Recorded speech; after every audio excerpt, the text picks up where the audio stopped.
इसीलिए कथा, सत्संग, महात्मा, साधु का संग जरूरी है, हर हाल में जरूरी है। क्योंकि इस मन का और बुद्धि का कोई संतुलन नहीं पता कब ये मरने का निर्णय करता है, कब ये जीने का निर्णय करता है। हर रोज नई बात सुनाई पड़ती है कान में तो जी चाहता है कि बस अब मर जाएं। पर जब संत की वाणी पढ़ती है, सत्संग पढ़ता है, कथा पढ़ती है, मंत्र पढ़ते हैं, श्लोक पढ़ते हैं, तो अंदर ताकत पैदा होती है, एक नया संचार ऊर्जा का पैदा होता है। सारी दुनिया के गपाष्ट जीवन में न हो पर कथा जरूर हो, सत्संग जरूर हो, संतों की वाणी का श्रवण कानों में पड़े अवश्य अवश्य। आज 3 दिन हो गए भगवान विष्णु घर नहीं लौटे वैकुंठ में, तो माता लक्ष्मी परेशान हो गई। माता लक्ष्मी ने ढूंढा नारद के साथ में भगवान को। अब देख लो, आज संत की महिमा बताई जा रही है पूरी कथा में, पहले और एंड में भी संत पर कथा आ गई। नारद के बगैर माता लक्ष्मी नारायण को ढूंढ नहीं पाई, बताओ। अर्थात केवल लक्ष्मी में ताकत नहीं है, केवल पैसे में ताकत नहीं है कि वो भगवान को पसंद कर ले, पटा ले, ढूंढ ले, मना ले। अगर वो संपत्ति साधु के साथ साथ चलेगी तो भगवान आएंगे तुम्हारे कब्जे में, तो भगवान तुम्हारे सामने आएंगे। महाराज लक्ष्मी माता नारद को लेके गई।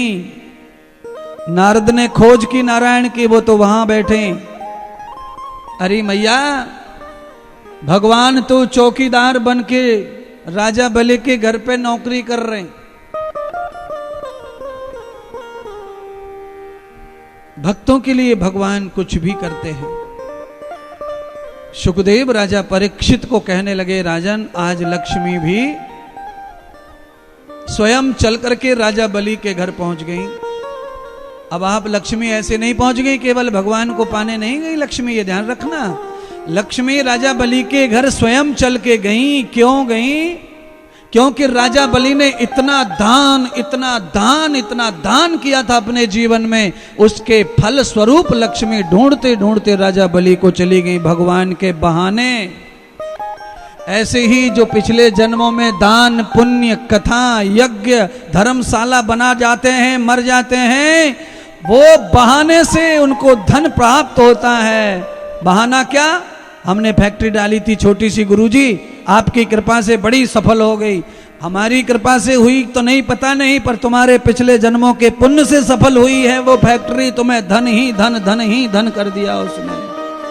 गुरुजी हमने छोटी सी दुकान डाली थी, आपकी दुआओं से धनाधन हो गया महाराज। ये पिछले जन्मों का जो दान पुण्य है वह है अचानक बहाने से मिलता है, बहाने से निमित्त बनाकर मिलता है। अरे लाख रुपए की व्यापार, 2 लाख रुपए का व्यापार 50,000 करोड़ का मालिक नहीं बना सकता, पर बना दिया। 1 रुपए से शुरू करके कहां पहुंच गए, 10 रुपए से शुरू करके कहां पहुंच गए। न जाने कितने लोग हैं, इतिहास है दुनिया में ऐसे। पर एक जन्म का नहीं होता है, कई जन्मों का होता है। जिसने पिछले जन्म में कोई दान, कोई पुण्य, कोई कथा, कोई स्नान नहीं किया है, वो जब जब दुकान डालेगा तब तक वो दुकान फैल जाएगी, फैल जाएगी, फैल जाएगी। जो भी डाला वो भी गया, आगे का आने का तो छोड़ो, जो डाला था दुकान में वो भी नहीं आया। ये इसीलिए हुआ कि पिछला पुण्य नहीं था। भगवान ने निमित्त बनाया पर निमित्त भी झूठा पड़ गया, क्योंकि पिछला पुण्य नहीं था, थैली में कुछ है ही नहीं, तो निकलेगा कहां से। इसीलिए बीज वहीं उगता है फसल बन के जहां मिट्टी उपजाऊ होती है। जहां मिट्टी उपजाऊ है नहीं, वहां बीज उगता फलित नहीं होता है। तो आज की कथा आपको क्या सिखाती है?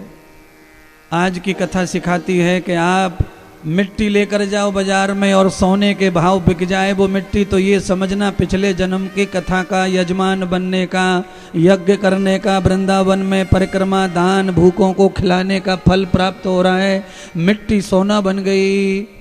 कई लोगों ने 50 व्यापार कर लिए, घेर घर बिक गया, पप्पा का मकान बिक गया, पप्पा की जमीन बिक गई, पप्पा का प्लॉट बिक गया, बेटे से कुछ भी ना हुआ, सब बेच और दिया पप्पा का। ये पितरों का भी बेच के खा गया, मतलब ये पिछले जन्मों का चोट्टा है, इसका व्यापार चलेगा नहीं।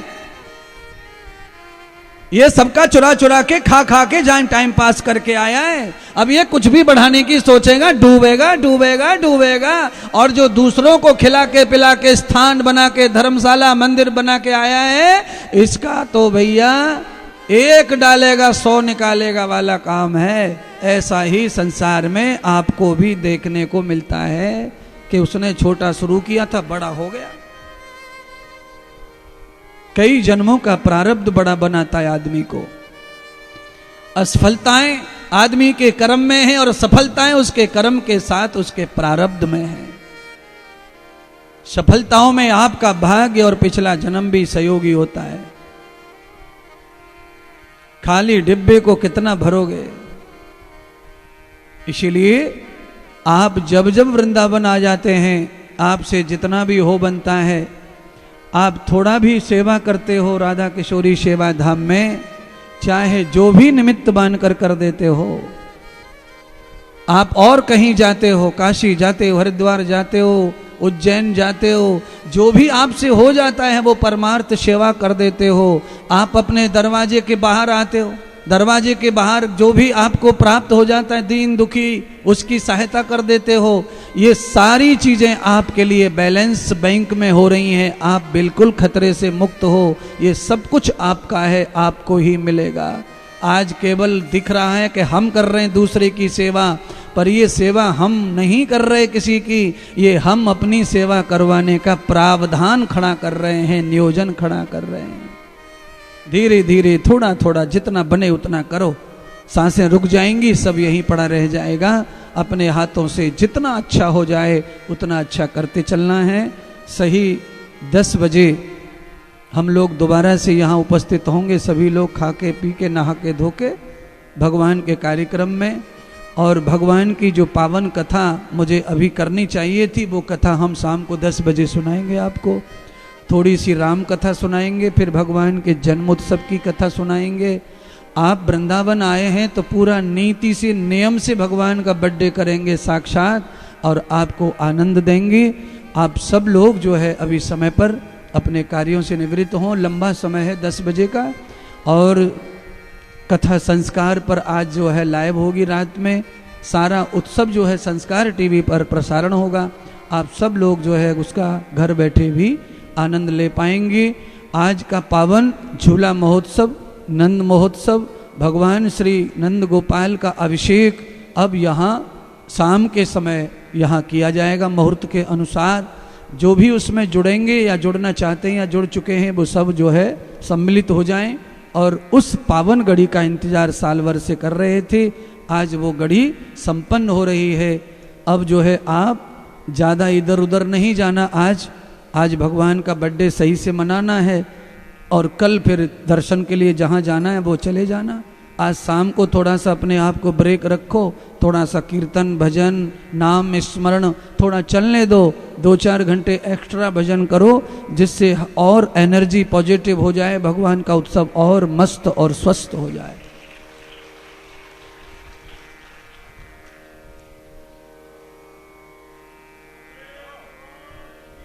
जय श्री राधे श्री राधे। बोलिए सदगुरुदेव सरकार की, बांके बिहारी लाल की। दोनों हाथ उठा के प्रेम और भाव से बोलिए राधे राधे। परम श्रद्धेय परम पूज्य श्री श्री 1008 यज्ञ पीठाधीश्वर क्रांतिकारी युग प्रवर्तक धर्म सम्राट विद्यावाचस्पति महामंडलेश्वर विश्व विख्यात संत परम पूज्य श्री इंद्र देवेश्वरानंद सरस्वती जी महाराज के लिए जोरदार तालियों से अभिनंदन वंदन नमन। पूज्य महाराज श्री ने हमें आज की कथा का पावन रहस्य बताया। कहा जाता है कि 5 पहर धंधे गया, 3 पहर गया सोए, 1 पहर हरि नाम बिन मुक्ति कैसे होए। वास्तव में हमारा सारा समय सोने और खाने में बीत जाता है। पशु पक्षी भी यही कर रहे हैं। तो हमें क्या करना चाहिए? हमें हरि का भजन करना चाहिए और साथ ही साथ सेवा करनी चाहिए। क्योंकि जो भजन नहीं कर पाते हैं, यदि वे सेवा कर लें, अपने द्वारा कमाई गई धन लक्ष्मी का सदुपयोग करें, परब्रह्म परमात्मा की सेवा में लगा दें, दीन दुखियों की सेवा में लगा दें, भगवान श्री कृष्ण की प्रिय गैया मैया की सेवा में लगा दें, तो इससे प्रकृति भी प्रसन्न होती है और परमात्मा भी प्रसन्न होते हैं। आइए हम भी अपने इस भाव को परब्रह्म परमात्मा में स्थिर करते हुए सदगुरु भगवान की शरण में जाकर श्रीधाम वृंदावन के इस पावन जन्माष्टमी महोत्सव की पावन मंगलमय बेला में लाला का जहां जन्म दिवस मनाने वाले हैं, आज अर्धरात्रि में पूरा विश्व देखेगा कि किस तरह से श्री कृष्ण भगवान जी ने एक एक करके राक्षसों का वध किया था। अपने हाथों से उन्होंने सारे जीवन भर परमार्थ करते रहे, धर्म करते रहे और कहा कि मैं सिर्फ धर्म के पक्ष में हूं, मैं किसी के पक्ष में नहीं हूं। आइए हम भी इस पावन जन्माष्टमी को श्रीधाम वृंदावन की पावन धरा पर, जो हमें चैनल के माध्यम से, यूट्यूब चैनल के माध्यम से देख और सुन पा रहे हैं, आप अगर वृंदावन आए हैं तो अपने कर कमलों से आकर देखिए कि किस तरह से सेवा करी जाती है। यहाँ पर साधु संतों की सेवा करी जाती है। परम पूज्य सदगुरुदेव भगवान स्वयं अपने हाथों से साधु संतों को भोजन भी कराते हैं और दक्षिणा भी देते हैं। अपने कर कमलों से देखिए कि संत सेवा चल रही है। आप यहाँ आकर के अपने हाथों से सेवा कर सकते हैं, अपनी आंखों के समक्ष अपने दिए गए दान से सेवा कर सकते हैं और साथ ही आपको मिलेगा ऐसा परम पुण्य कि श्री कृष्ण जन्माष्टमी पर आप अगर यहाँ नहीं आ पा रहे हैं तो आपके द्वारा भेजा गया धन, जैसा कि आप देख पा रहे हैं, QR कोड को स्कैन करके, बार कोड स्कैन करके अथवा हमारे अकाउंट नंबर पर आप अपनी सेवा भेजेंगे, चाहे वो गैया मैया की सेवा के लिए हो, मात्र एक ट्रॉली चारे के लिए 11,000 रुपए, एक गैया मैया को दान करना हो मात्र 31,000 रुपए देकर, एक वृद्ध माता को गोद लेना हो मात्र 25,000 रुपए देकर उनके लिए भोजन, वस्त्र और रहने की व्यवस्था करनी हो, साथ ही अन्न क्षेत्र की सेवा देनी हो जिसमें मात्र 15,000 रुपए देकर आप एक समय के अन्न क्षेत्र की आज जन्माष्टमी के दिन पावन सेवा दे सकते हैं। आप चाहें तो दूध सेवा दे सकते हैं मात्र 7,100 रुपए देकर, या फिर इन सारे संस्थान ये सेवा प्रकल्पों में आप भूमि दान देकर, इसमें 1 गज भूमि दान के लिए मात्र 11,000 रुपए, 5 गज भूमि दान के लिए 55,000 रुपए और साथ ही 11 गज भूमि दान के लिए मात्र 1,11,000 रुपए देकर पावन सेवाओं से जुड़ सकते हैं और इस जन्माष्टमी के पावन महोत्सव को अपने घर में, अपने परिवार में, अपने जीवन में यादगार बना सकते हैं। तो आप उठाइए अपना फोन, दिए गए नंबरों पर संपर्क करें। आज के पावन नंदोत्सव के यजमान बनने के लिए, नंद यशोदा बनकर आप भी लाला पूजन और झूलन महोत्सव अपने हाथों से लाला को झोटा देने के लिए, झूला झुलाने के लिए, पूजन करने के लिए अपना नाम रजिस्ट्रेशन करवाएं। जो यहाँ उपस्थित हैं वो हमारे ऑफिस में संपर्क कर सकते हैं। मात्र 5,100 रुपए देकर आप इस सेवा से जुड़ सकते हैं और जो महान बाबा हमें चैनल के माध्यम से देख पा रहे हैं, आप ऑनलाइन अपना दान और सेवा की राशि भेज सकते हैं। सभी महान बाबा हमारे दिए गए नंबरों पर संपर्क करें और हमारे यूट्यूब चैनल संत इंद्रदेव जी महाराज को सब्सक्राइब करते हुए हमारी वेबसाइट www.santindradev.com पर विजिट करना ना भूलें। जोरदार जयकारे के साथ आइए चलते हैं पावन विश्राम आरती में। राधे राधे। के बिहारी तेरी आरती के बिहारी तेरी आरती श्री कुंज बिहारी तेरी आरती कुंज बिहारी तेरी आरती चरणों से निकली है गंगा प्यारी, चरणों से निकली है गंगा प्यारी, जिसने सारी दुनिया तारी, जिसने सारी दुनिया तारी, इन चरणों में शीश झुकाऊं श्री के बिहारी तेरी आरती गाओ। मोर मुकुट जाके शीश पे सोहे, और मुकुट जाके शीश पे सोए, प्यारी वंदना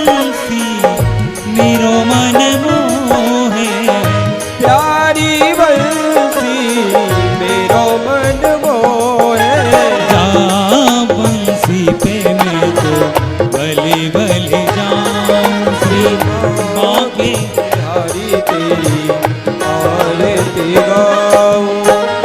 व्यास दास जी के नाथ आप हो, व्यास दास जी के नाथ आपे हो।